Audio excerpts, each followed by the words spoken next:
નમસ્કાર દર્શક મિત્રો, આઈએચઆરઆરપીસી ન્યૂઝમાં આપનું હાર્દિક સ્વાગત છે। હું છું આપની સાથે સંધ્યા। તો સમાચારની શરૂઆત કરતા પહેલા નજર કરીશું આજના મુખ્ય સમાચાર પર। વકફ બોર્ડની જમીન કૌભાંડમાં બિલ્ડરની આગોતરા જામીન ફગાવાઈ તો ઝડપાયેલા 2 આરોપીઓની જામીન પણ ફગાવાઈ।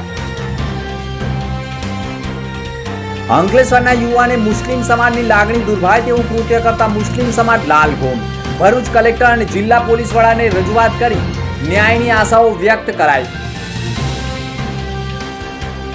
ભરૂચ જિલ્લાના અંકલેશ્વર રાજપીપળા ચોકડી નજીકની નહેરમાં મોટું ગાબડું પડતા પાણીનો પ્રવાહ ખેતરો અને લોકોના મકાનો સુધી પહોંચતા લોકો લાલઘોમ। વાહનોને નુકસાન અને લોકોને અવરજવરમાં પડી રહી છે મુશ્કેલી। અંકલેશ્વર ઉકાઈ જમણા કાંઠાની નહેરમાં દૂષિત પાણીથી જીપીસીબીએ કાર્યવાહી શરૂ કરી। કેમિકલ ઉદ્યોગકારો દ્વારા છોડવામાં આવ્યું હોવાના આક્ષેપ સાથે તપાસનો ધમધમાટ। પાનોલી જીઆઈડીસીની એક કંપનીમાં 30 ફૂટ ઊંચી ચીમની પર ફસાયેલા 4 કામદારોનું 4 કલાકે ક્રેનની મદદથી રેસ્ક્યુ કરાયું। સેફટીને લઈને અનેક સવાલો। આમોદ રેવા સુગર પાસે આવેલા પ્લોટી ફોર્મમાં કોબરા સાપ જોવા મળ્યો હતો, જે સાપ દ્વારા 2 થી વધુ મરઘાના બચ્ચાનો શિકાર પણ કરવામાં આવ્યો હતો, જેથી પ્લોટી ફોર્મના માલિક ખલીલ પટેલ દ્વારા સાપ રેસ્ક્યુ કરનાર આમોદના અંકિત પરમારને જાણ કરવામાં આવી હતી, જે અંકિત પરમારે તુરંત જ સ્થળ ઉપર પહોંચી કુશળતાથી અત્યંત ઝેરી પ્રજાતિના કોબરા સાપને રેસ્ક્યુ કર્યો હતો, જેથી પ્લોટી ફોર્મના માલિકે રાહતનો શ્વાસ લીધો હતો। આમોદમાં આવેલી આંબેડકર નગર સોસાયટીમાં રહેતા પ્રવીણ શંકરભાઈ પરમારના મકાનના બાથરૂમમાં પણ દરઘોઈ કોમન સેન બુઆ નામની પ્રજાતિનો બિનઝેરી સાપ મળ્યો હતો, જેનું પણ નેચર સેવિંગ ફાઉન્ડેશનના અંકિત પરમારે કુશળતાથી રેસ્ક્યુ કર્યો હતો। આંબેડકર નગર સોસાયટીમાં બંને સાપોને જોવા માટે લોકોના ટોળા ઉમટ્યા હતા। ભરૂચ જિલ્લાના અંકલેશ્વર રોડ રસ્તા જેવી વિવિધ માંગણીઓને લઈને યુવાનો તાલુકા પંચાયત ખાતે પહોંચ્યા હતા। તાલુકા પંચાયત ખાતે અધિકારીઓ હાજર નહીં મળતા યુવાનોએ ઓફિસમાં જ ભારે હોબાળો મચાવી ધરણા પ્રદર્શન શરૂ કર્યા હતા। અંકલેશ્વર તાલુકાના સરફુદ્દીન ગામ ખાતે પૂર અસરગ્રસ્ત લોકોને યોગ્ય વળતર મળે અને તાલુકા હદ વિસ્તારની અંદર રોડ રસ્તા શાળા બનાવવામાં આવે તેવી માંગ સાથે માંગણીઓને લઈ યુવાનો તાલુકા પંચાયત ખાતે પહોંચ્યા હતા। જોકે ફરજ ઉપર અધિકારીઓ હાજર ન રહેતા લોકોએ ભારે હોબાળો મચાવી ધરણા પ્રદર્શન ઉપર બેસી ગયા હતા। ભરૂચ જિલ્લાના ગુજરાત માધ્યમિક અને ઉચ્ચતર માધ્યમિક શિક્ષણ અધિનિયમ અંતર્ગત ગુજરાત માધ્યમિક અને ઉચ્ચતર માધ્યમિક શિક્ષણ બોર્ડની સામાન્ય ચૂંટણીમાં મતદાન પ્રક્રિયા યોજાઈ હતી। ભરૂચના નંદેલાવ રોડ ઉપર આવેલા પ્રોગ્રેસિવ સ્કૂલ ખાતે મતદાન મથક બનાવવામાં આવ્યું હતું। સામાન્ય ચૂંટણી 1 થી 9 ખંડની યોજાનાર છે, જેમાં 1 થી 6 ખંડની ચૂંટણી બિનહરીફ છે, જ્યારે ખંડ 7 અને ખંડ 8ની ચૂંટણી યોજાઈ હતી, જે માટે જિલ્લાના કુલ 308 મતદારો નોંધાયા હતા, જેમાં ખંડ 7માં 120 મતદારો અને ખંડ 8માં 188 મતદારો મતાધિકારનો ઉપયોગ કરશે। આ ચૂંટણીમાં કુલ 3 ઉમેદવારોએ ઉમેદવારી નોંધાવી છે। મતદાન દરમિયાન કોઈ અનિચ્છનીય બનાવ ન બને તે માટે ચુસ્ત પોલીસ બંદોબસ્ત પણ ગોઠવી દેવાયો હતો।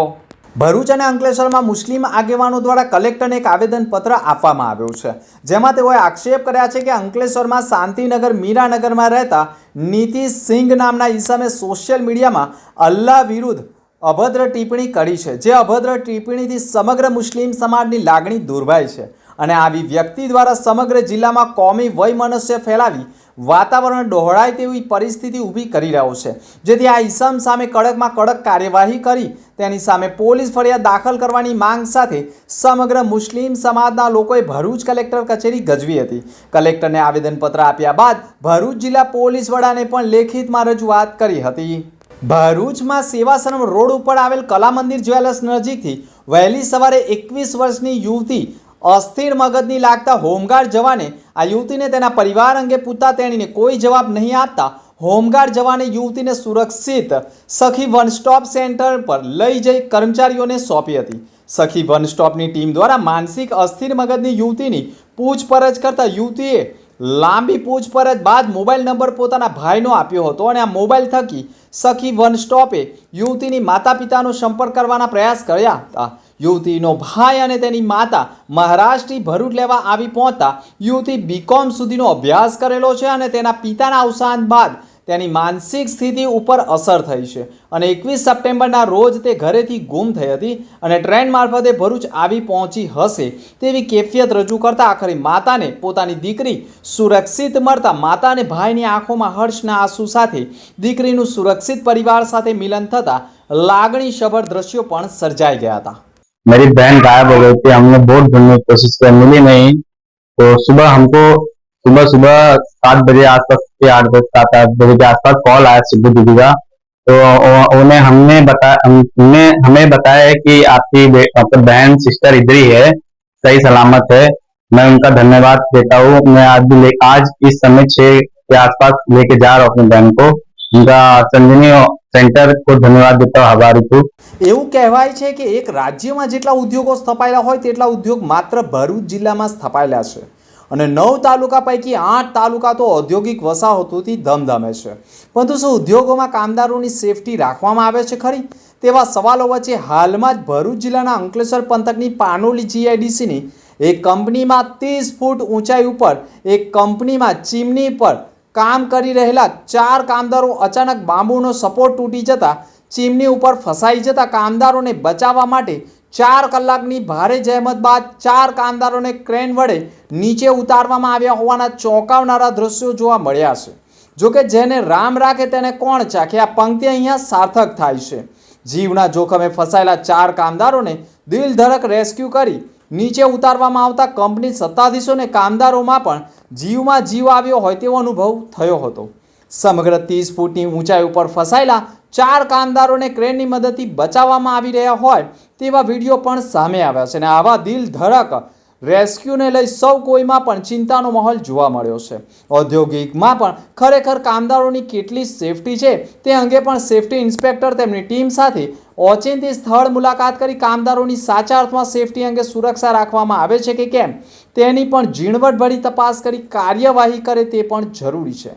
ભરૂચ જિલ્લાના અંકલેશ્વર પંથકની રાજપીપળા ચોકડી નજીકથી પસાર થતી નહેરમાં મોટું ગાબડું પડતા પાણીનો પ્રવાહ આજુબાજુના રહેણાંક વિસ્તારો તથા ખેતરોમાં ફરી વળતા લોકોની હાલત કફોડી બનતા અને નહેરમાં રહેલું પાણી પણ પ્રદૂષિત હોવાના આક્ષેપ સાથે પાણી ખેતરો અને લોકોના ઘરો સુધી પહોંચતા લોકોને રોગચાળો અને ચામડીનો ભય પણ ઊભો થયો છે। સ્થાનિકોએ મેદાનમાં ઉતરી નહેર વિભાગના અધિકારીઓની લાપરવાહી સામે હોબાળો મચાવ્યો છે। નહેરમાં ગાબડું પડતા પાણીનો પ્રવાહ સમગ્ર રહેણાંક વિસ્તારો તરફ વળતા જ સોસાયટી વિસ્તારોમાં પણ ઢીચણસમાં પાણી ભરાઈ ગયા હતા। વાહનોને પણ મોટું નુકસાન થયું હોવા સાથે વેપારીઓ માલ સામાનને પણ નુકસાન થયા હોવાના અહેવાલો વચ્ચે ઢીચણસમાં પાણીમાંથી લોકોએ પસાર થવાની નોબત આવી ગઈ છે। શાળાએ જતા બાળકોને નોકરિયાત અને ખેત મજૂરોને પણ પાણીમાંથી પસાર થવાની નોબત આવતા ભારે હાલાકી ભોગવવી પડી હતી। અંકલેશ્વર તાલુકાના હાંસોડના ગ્રામજનોમાં તીવ્ર રોષ ફેલાયો છે, જ્યારે ઉકાઈ જમણા કાંઠાની નહેરમાં પીળા રંગનું પ્રદૂષિત પાણી વહેતું જોવા મળ્યું હતું। આ દ્રશ્યો જોઈને ગ્રામ લોકો પણ ચિંતામાં મુકાઈ ગયા હતા। જો કે કોણ બેજવાબદાર ઉદ્યોગોના કારણે કેમિકલ માફિયાઓએ ઝેરી પાણીમાં મિલાવટ કરી છે તેવા આક્ષેપ થયા છે। દૂષિત પાણીથી ફેલાયેલા ભય વચ્ચે પાનોલી જીઆઈડીસીમાંથી પસાર થતી વનખાડી અને નહેરમાં કેમિકલયુક્ત પીળા રંગનું પાણી વહેતા થતાં જ આસપાસના ગ્રામજનોમાં ભયનો માહોલ જોવા મળ્યો હતો। જીપીસીબીની ટીમ દ્વારા પણ આ અંગે જાણ કરવામાં આવી છે। અધિકારીઓને પણ જાણ થતાં પહોંચી ગયા છે અને પાણીના નમૂના એકત્ર કરવાની કવાયત કરી છે। દૂષિત પાણી સુરત તરફથી આવી રહ્યું હોવાના કારણે સુરત જીપીસીબીને પણ જાણ કરવામાં આવ્યું છે।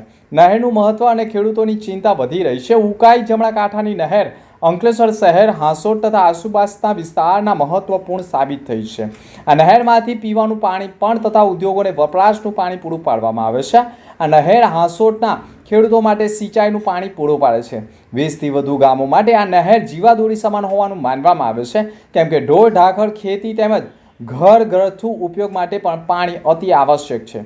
જવાબદાર ઉદ્યોગો સામે કાર્યવાહી કરવાની માંગ સાથે ગ્રામજનો પણ મેદાનમાં ઉતર્યા હતા। ભરૂચની જાડેશ્વર ચોકડીથી તવરા સુધીના ₹20 કરોડના ખર્ચે બની રહેલા 4 માર્ગીય રોડની કામગીરીમાં અત્યારથી જ ભ્રષ્ટાચારના આક્ષેપો લાગ્યા છે।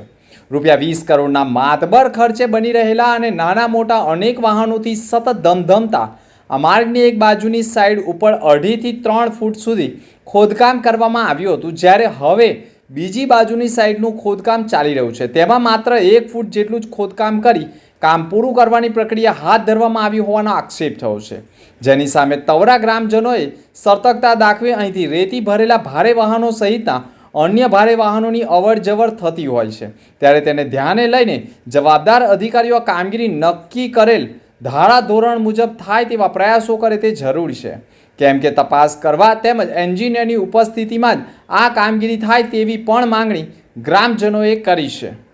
ભરૂચના નબીપુર પોલીસ મથકની હદમાં વકફ બોર્ડની જમીન માટે બોગસ દસ્તાવેજો બનાવી વેચી મારવાના પ્રકરણમાં બિલ્ડર દૈસિક હરીશચંદ્ર પટેલ રહે A11 સર્વેશ્વર નગર સોસાયટી જાડેશ્વર ભરૂચ નાઓ પણ આ પ્રકરણમાં આરોપી હોય અને પોલીસ પકડથી દૂર હોય અને તેઓએ પણ આ પ્રકરણમાં આગોતરા જામીન મેળવવા માટે ભરૂચ નામદાર ચોથા એડિશનલ સેશન જજ સાહેબ હેતલકુમાર જોશીની કોર્ટમાં જામીન અરજી મૂકી હતી, જેમાં સરકાર તરફે મુખ્ય સરકારી વકીલ પરેશ બી પંડ્યા હાજર થયા હતા અને આ ગુનામાં બોગસ દસ્તાવેજો બનાવવા અને ટ્રસ્ટીઓની પણ ભૂમિકા ગંભીર હોય અને બિલ્ડરે ખરીદતા પહેલાં જે ચકાસણી કરવાની હોય તે કરી છે કે કેમ અને વકફ બોર્ડની જમીન હોવા છતાં મિલકત વેચાણે લેતા બિલ્ડરની પણ ભૂંડી ભૂમિકા હોય, જેથી બિલ્ડર દૈસિક હરીશચંદ્ર પટેલને આગોતરા જામીન ન આપવા માટે સરકાર તરફે ધારદાર દલીલ અને પુરાવા રજૂ કરવામાં આવતા આખરે બિલ્ડરની આગોતરા જામીન અરજી પણ નામદાર કોર્ટે ફગાવી હતી. જોકે આ ગુનામાં ઝડપાયેલા હસીબ હસન આદમ ગોડીવાલા અને ઉમરજી સુલેમાન અલી બોયડીવાલા વોરા પટેલ નાઓની પણ પોલીસે ધરપકડ કરી હતી અને તેઓ હાલ જેલમાં છે.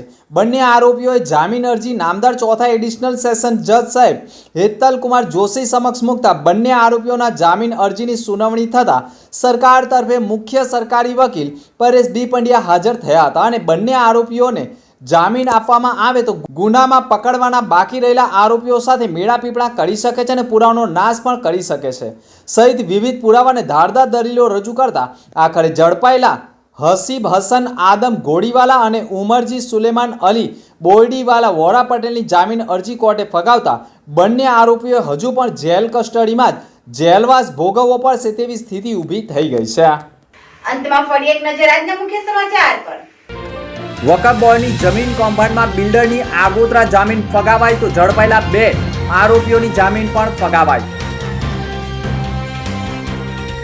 અંકલેશ્વરના યુવાને મુસ્લિમ સમાજની લાગણી દુર્ભાય તેવું કૃત્ય કરતા મુસ્લિમ સમાજ લાલઘોમ. ભરૂચ કલેક્ટર અને જિલ્લા પોલીસ વડાને રજૂઆત કરી ન્યાયની આશાઓ વ્યક્ત કરાઈ. ભરૂચ જિલ્લાના અંકલેશ્વર રાજપીપળા ચોકડી નજીકની નહેરમાં મોટું ગાબડું પડતા પાણીનો પ્રવાહ ખેતરો અને લોકોના મકાનો સુધી પહોંચતા લોકો લાલઘોમ. વાહનોને નુકસાન અને લોકોને અવરજવરમાં પડી રહી છે મુશ્કેલી. અંકલેશ્વર ઉકાઈ જમણા કાંઠાની નહેરમાં દૂષિત પાણીથી જીપીસીબીએ કાર્યવાહી શરૂ કરી. કેમિકલ ઉદ્યોગકારો દ્વારા છોડવામાં આવ્યું હોવાના આક્ષેપ સાથે તપાસનો ધમધમાટ. પાનોલી જીઆઈડીસીની એક કંપનીમાં 30 ફૂટ ઊંચી ચીમની પર ફસાયેલા 4 કામદારોનું 4 કલાકે ક્રેનની મદદથી રેસ્ક્યુ કરાયું. સેફટીને લઈને અનેક સવાલો. તો હતા અત્યાર સુધીના સમાચાર. નવા સમાચાર સાથે ફરી મળીશું. નમસ્કાર.